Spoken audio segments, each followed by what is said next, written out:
โอ้ยอยากจูดต่อทรงนี้มีรถบอกมาเด้อพี่น้องเด้อจะไปจูดให้แบ่งคนเคิง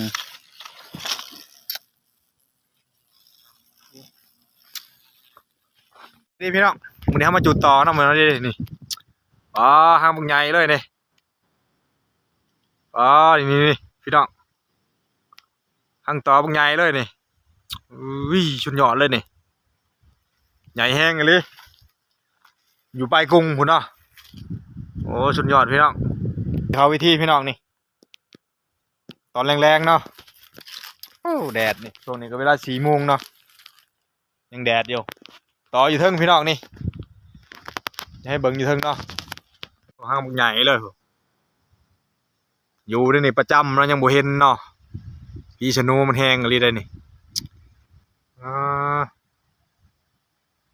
นี่โอ้ใหญ่ดิพี่น้องสำกระบุงพอได้นี่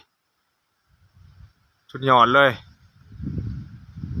มาเอฟซีสุขุสุขคนเนาะตอนนี้ก็ได้สิจูดต่อโพชิมานหรือบ่อเนาะนี่เขาสิขึ้นกกตุมกาเนี่ย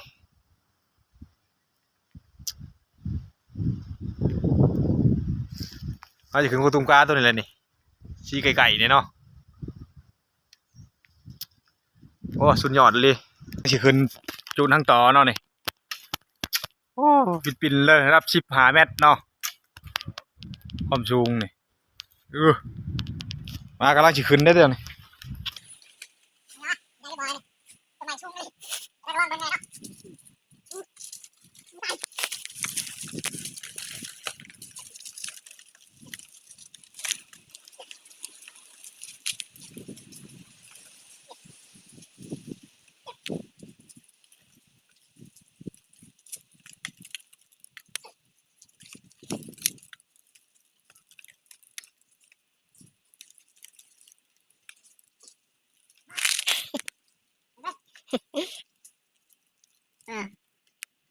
15-16 เมตรเลย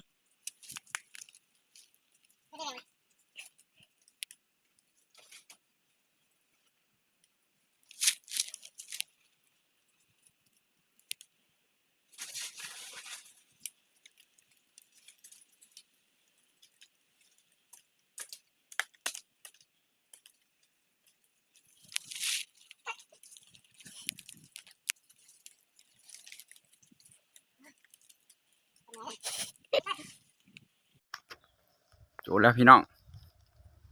ทั้งต่อโอ้แม่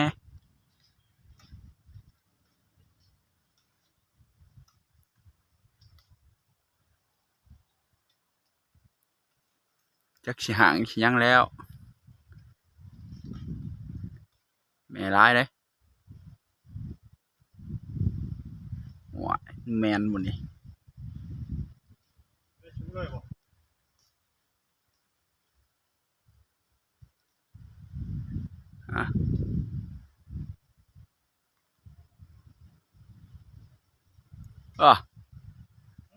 กี่มดละมั้งชูเลย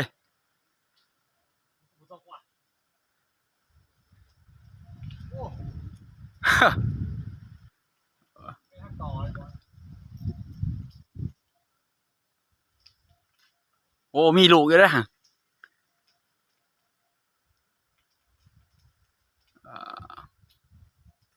เรียบร้อยพี่น้องจุดต่อ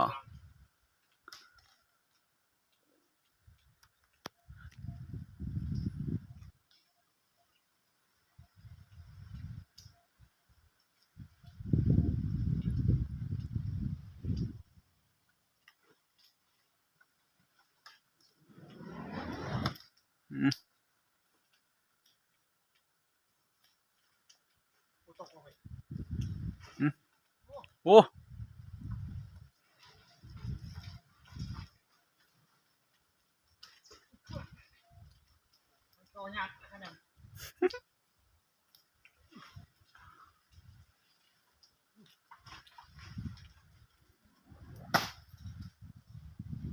เรียบร้อย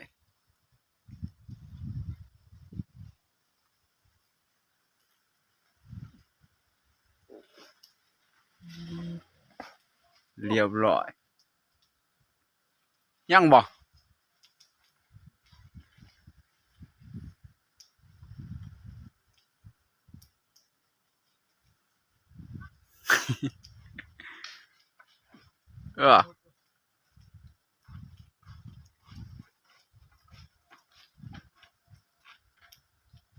ังนะฮะ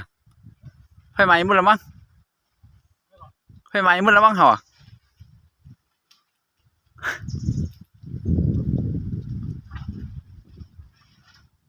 อ่ะ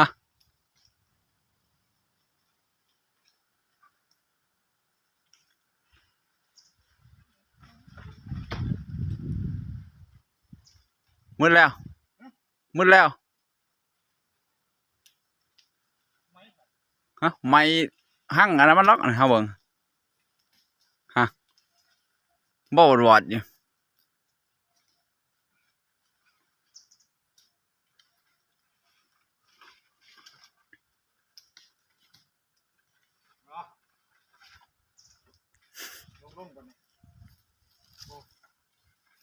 ว้าว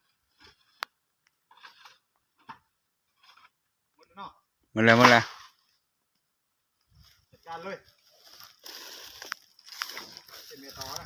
เลย อ๋อแม่ร้ายแท้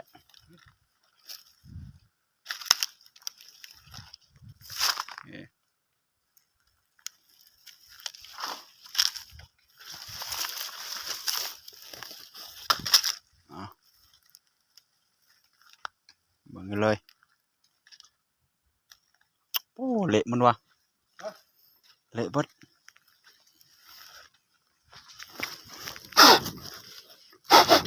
โอ้บ่มีน้ำเว้ย